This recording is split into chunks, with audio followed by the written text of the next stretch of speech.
Hi, Kris Hanna, Mayor of Marion, letting you know about this week's General Council meeting.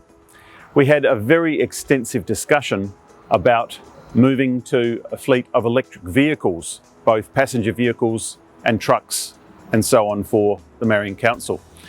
The easy part is passenger vehicles, but even that became complicated because to have enough chargers at the Marion Council depot, we would need to do a very substantial upgrade of electricity infrastructure.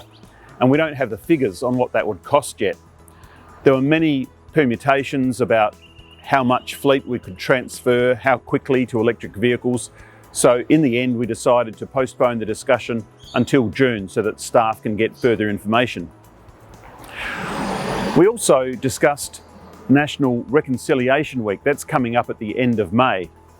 And it relates to the Kaurna Company's Southern Cultural Immersion that Council has engaged to manage the Warraparinga area where we have the Living Kaurna Cultural Centre.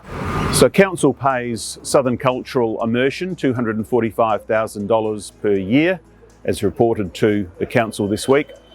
And they are tasked with making the place active and inviting, putting on events and so on. So Council's decided to fund them an extra $13,000 or $14,000 to assist with putting on an event which would be free to the public during Reconciliation Week. And that will help them meet their KPIs as set by Council.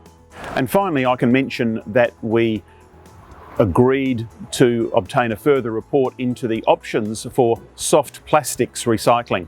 We're talking about the wraparound plastic you get on takeaway food and so forth, which at the moment is going to landfill because there isn't an adequate recycling opportunity for that sort of plastic.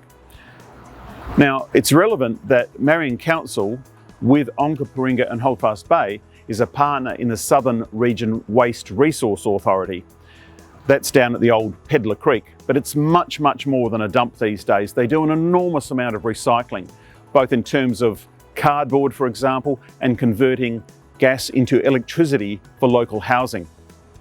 Now, their opinion is that the soft plastics recycling market is not sufficiently mature for us to start collecting soft plastics down at that particular depot.